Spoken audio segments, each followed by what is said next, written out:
Hey everybody, this is Tom here, and welcome to Fighter Select, where I look at a game's story, characters, features, and of course gameplay, and give my opinion on it. And of course, I'm talking about fighting games. So, I thought Marvel vs. Capcom Infinite would be the perfect starting point for this because it's such a tragic tale of everything going wrong for a game that it was basically dead on arrival. But was it really that bad? Or is it actually a hidden gem with a surprisingly good roster and amazing gameplay mechanics? Stick around to find out. You're not so tough! We'll chew you to pieces! We're not finished with you! We are the strongest!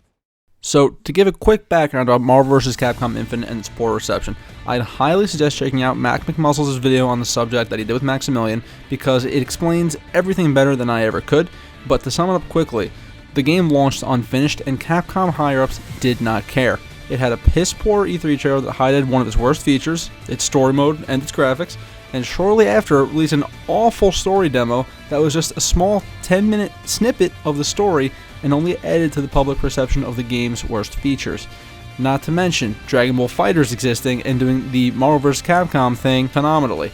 Marvel Infinite had an uphill battle to begin with, but then it launched and made a grave sin.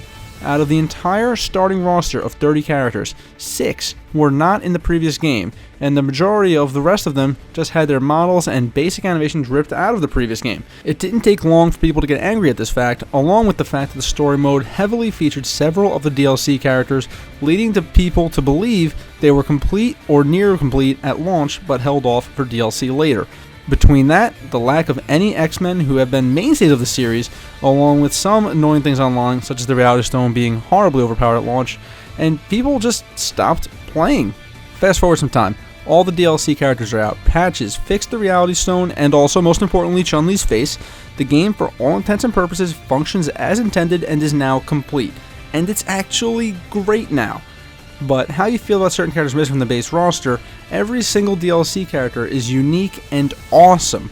Between Monster Hunter playing unlike any character in series history to favorites like Venom returning who haven't been seen since Marvel vs. Capcom 2. Combine these new characters with Marvel's already great gameplay mechanics, and the game feels like it should have at launch. It now has what I would strongly consider a strong roster with unique movesets and unique characters. The short answer to the question in the title of this video, Marvel Infinite is a hidden gem, but not every part of it, because we're going to go talk about the story mode now. So, I'll say it. I enjoyed the story mode of this game. For what it is, it's essentially a 2 to 3 hour movie with some fights sprinkled in. The story is basically Ultron and Sigma meet by complete chance and basically use the reality and space stones to fuse the worlds of Marvel and Capcom together. From there, it's a very by-the-numbers, but involves some occasionally funny, usually cringe lines between characters, but it does have some great moments, like Ryu's Shoryukening a monster from Monster Hunter, or the ending bit where Iron Man makes X the Infinity Buster, and X uses the Infinity Stones to blast Ultron Sigma to Kingdom Come. As annoying as the constant loading is and basic the plot is, it's an entertaining introduction to the game and can serve as a bit of a tutorial as well.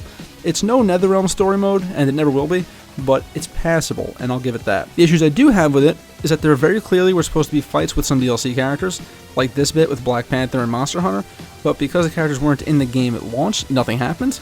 That kind of bugged me, but it wasn't the end of the world. At the end of the day, the story mode is fine enough, and an entertaining little movie as long as you don't expect Oscar-worthy writing out of it. Now, let's talk about the real meat and potatoes of the game, the roster.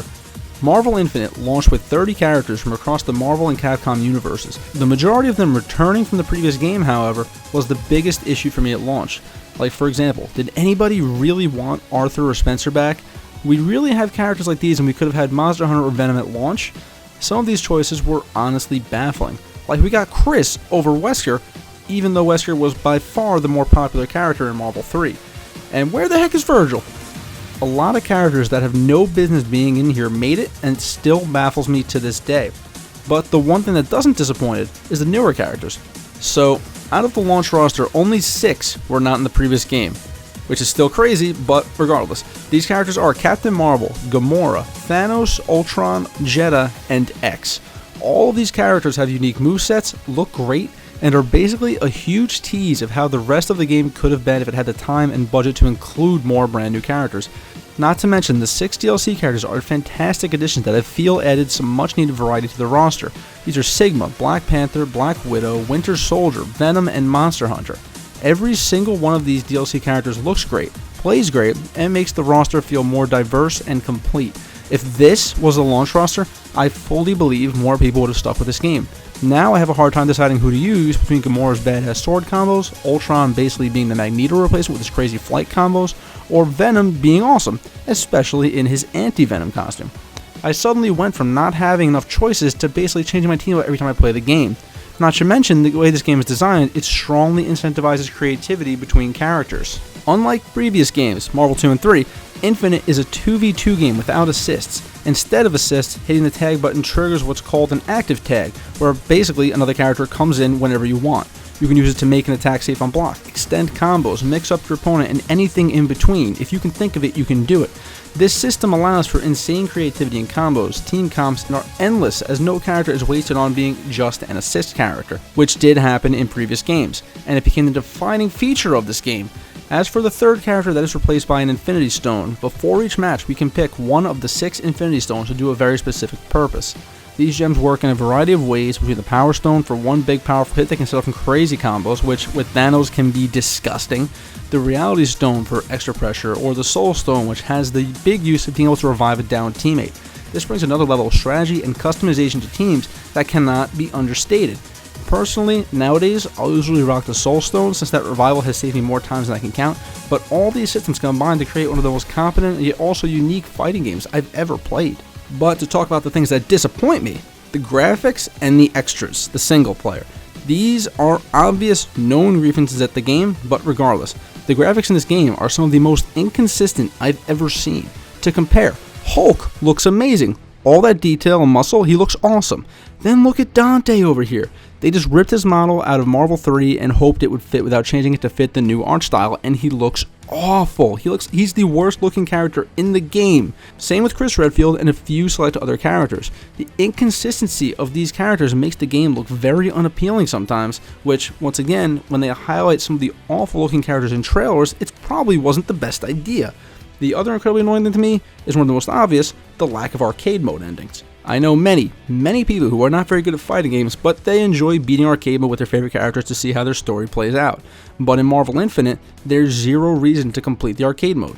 As far as they're concerned, everything was told in the story mode, so they didn't put any extra work into giving each character individual endings, and that's so disappointing. Aside from that, there really isn't much else to do. Besides the story mode and bare bones arcade mode, there's the typical training modes which can do a fairly decent job of giving you each character's basics, but this game really wants you to just go online, which, to be fair, is where it shines. Online uses rollback netcode fairly well, and this is the main reason I'll play this game over Marvel 3 any day of the week now, because it runs well online, which Marvel 3 did not. I rarely encounter lag, and when I do, it still leaps and bounds better than a lot of other fighting games I've played, so I'm content. One thing that does ruin the online a bit, nobody's playing anymore, man! It can take a long time to find a match unless you take off every single limiter, which means your rank probably won't go anywhere. And that said though, the game plays great online when you can find a match, and every single time I play, I see some kind of insane combo or tech or team I didn't even think of, and that's awesome. But all in all, let me answer the question posed at the beginning. Is Marvel Infinite a disaster? No. Was it at launch? Absolutely.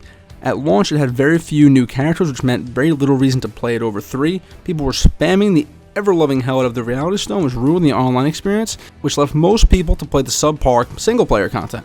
Plus, the incoming Dragon Ball fighters looking so much better, it looked to be the Marvel vs. Capcom game people wanted, and they were willing to wait for it. However, now, as a much better roster, the online is comprised of only people like me who want to love the game and have fun beating the hell out of each other with their favorite characters. Right now, I can absolutely recommend Marvel Infinite, especially with some of the prices I've seen this game lying around for. It is not expensive anymore. That's all I got, guys. I hope you enjoyed this first episode of Fighter Select. I'm going to try to do one of these every few weeks or so, but I'm going to need some help deciding on the next game. That's up to you, so drop suggestions in the comments below, and thank you for watching, subscribe for more, and I will see you all in the next video.